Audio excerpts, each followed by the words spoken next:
Hello, monsters. Okay, so Sean and I didn't really know what to do for the video this week. So, we did a DNA test, so we're going to talk about the results of those. And then Sean is like vomiting everywhere, so he's going to get out after that. And then I'm going to talk about some relationship advice that I have. And also, we're in the tub, and we were going, don't get that on my notebook. We were going to wear our swimsuits, but we could not find them anywhere, so we're just in our regular street clothes. That's why I look like this, and that's why he looks like he's naked, but he's actually not. So, anyway, do you want to do your results first, Bub? Bub. I say that all the time, don't act like you're surprised. I wasn't acting like I was surprised. I was making fun of you. My results were, my ancestry results were that I was 81.1% British and Irish, 15.1% French and German, and then 1.2% West African, of all things. And then some of my traits were things like 59% chance of no back hair, 87% no baldness or bald spots, 48% chance for dimples, 68 no cleft chin, or butt chin, as some people call it.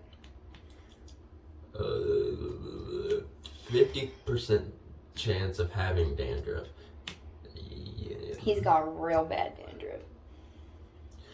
18% chance to have attached earlobes. Which he does. Oh, 74% no hair loss. Before you're 40. Before, 40. 93% sticky earwax. Yes. Yeah. Definitely. Gross. 9% chance of being light hazel, which is what I am. Eyes, by the way. No, skin.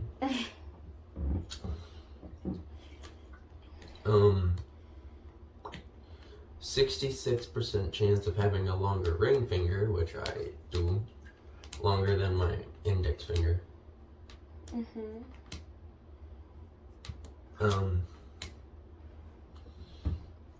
73% chance of having few to no freckles, which I don't have very many. 78% chance of hair photo bleaching, which is where like your hair looks lighter in the sun. Or gets lighter in the sun. Gets lighter in the sun. 9% chance of having wavy hair. That's what I have. I think he has wavy. like curly hair, but according to him, it's just wavy. 37% chance of it being light brown. Yeah, this is bleached down here. Yeah, that's bleached. This is all his natural color. All natural. 69% chance no hair at birth, which is true, and nice. 95% chance no red hair. Yeah, I'm not a redhead. 32% moderately fair skin. Yeah, I'm kind of fucking vampire. I'm sorry. Bleep that out. No.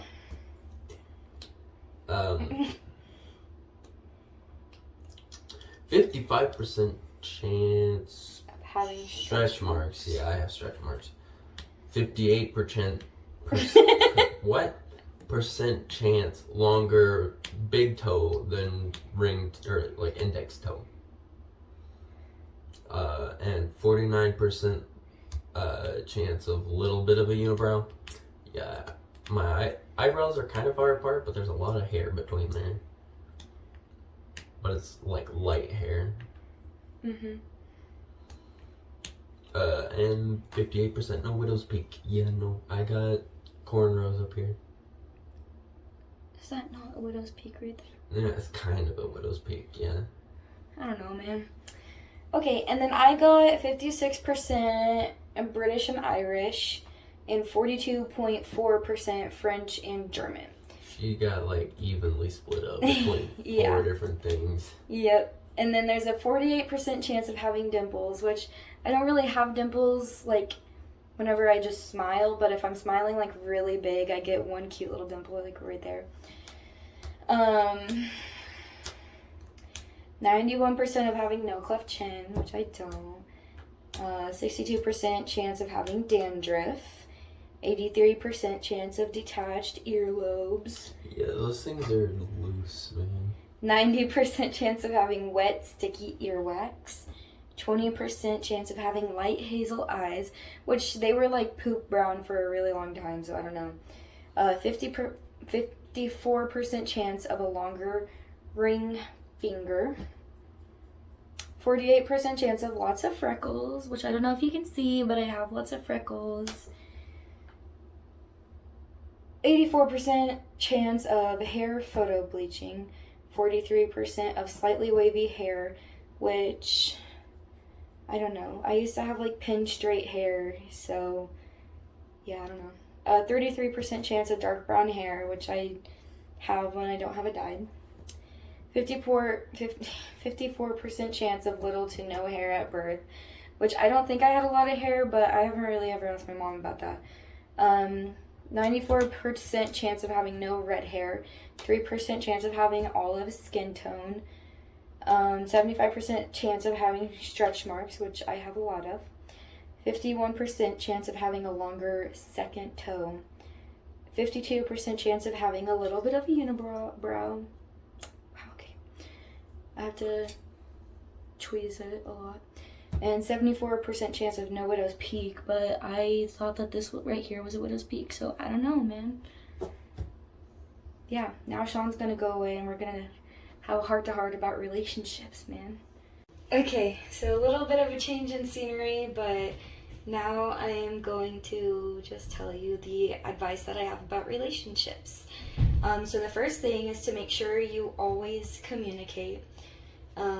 No matter what it is, even if it feels like it's a really small thing, you need to communicate because those are your feelings, and nobody should make you feel like your feelings aren't important.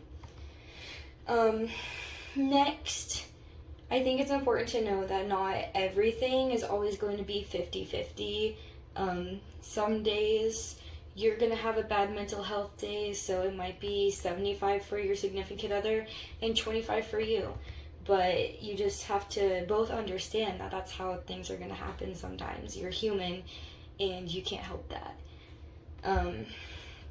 Next, I think it's important to establish boundaries. For some people in a relationship, if you watch porn, then that's uncomfortable for them, and they ask you to not do it, so you shouldn't do it. But in other relationships, it might be okay with the significant other, so it's fine if you decide to watch porn. That seems like a really weird example, but anything like that, you just need to make sure you establish boundaries. Be comfortable in your own skin. You don't want to be around somebody where you're constantly having to change yourself, especially, if you end up getting married or you move in together, then you're constantly going to be not acting like yourself, and that's going to put you in a bad place mentally. Don't fall victim to gaslighting, which partially goes back to always communicating and things not always being 50-50, but gaslighting is not a good thing, and your feelings are your feelings. You are human. If somebody is making you feel like it's not okay for you to be feeling the way that you feel, then you should probably give them the boot, if you know what I mean. Let's see. No means no. Doesn't matter what it is. Doesn't matter if they say no to sex. It means no. If they say no, they don't want to go out, it means no. Don't keep pressuring them. Don't keep asking them. It means no. Just don't ask over and over again. It gets really frustrating from the perspective of the person that keeps telling you no. And eventually they're going to feel like that the only way they can get you to shut the F up is if they say yes to you, and that's not good.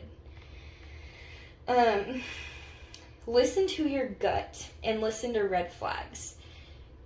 sometimes it's hard to tell the difference between what your heart is saying and what your gut is saying, but if you're in a bad relationship and you get just a bad gut feeling every time that you're with them or you do anything with them, that's probably not a good relationship for you to be in. Next, check in with each other often.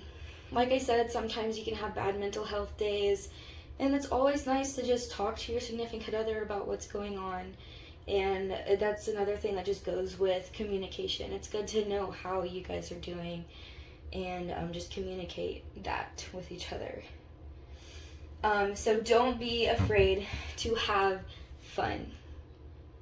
Yeah, this is something that I feel like Sean and I struggle with sometimes, just because we're just now getting into like being on our own, and we want to be able to go spend a week in Kansas City, but I mean, obviously we have to have money, and we feel like we can't do it because we don't have enough money to pay our bills, but we end up having enough money to pay our bills, but we still feel like we shouldn't do it.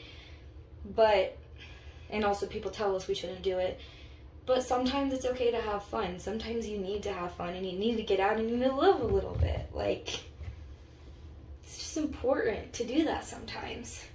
Even if you're not with a significant other, you should always take a little bit of time for yourself, no matter if you go for a walk or you go spend a week in Kansas City or whatever the heck you want to do. Just do it. Be accountable for each other. So, for example, Sean and I are getting ready to be starting a workout. I have a really bad Dr. Pepper addiction, so he's going to hold me accountable to not drink Dr. Pepper constantly, and I'm going to hold him accountable to not buying McDonald's chicken nuggets all the time. So, yeah, just hold each other accountable. Also, be supportive. If your significant other comes to you and says, hey, I really want to start dieting with you, or I really want to start working out with you, do the best you can. I know sometimes it's not something you want to do or something that you can maybe even do in general, but just try your best. And even if you don't end up doing it, still be supportive and cheer the other person on. Then the last piece of advice that I have for you guys is to just listen. There's definitely a difference between hearing what the other person is saying and actually listening to what the other person is saying. So if your significant other says, you're doing this and it's really bothering me, you shouldn't say, well, that's just how I am. Like, try to work on it a little bit for your significant other, and that goes both ways. I don't think you should change yourself for another person, but I do think that there may be some things that could change, some toxic traits that anybody has. Everybody, I feel like, is going to have a little bit of toxicity, especially if you've been in not amazing relationships like Sean and I have. So, yeah.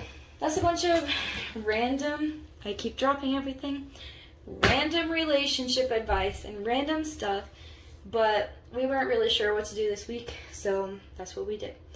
If you have a suggestion for what we should do, then leave it in the comments below, or go on my TikTok or my Instagram and tell me there. Okay, bye monsters.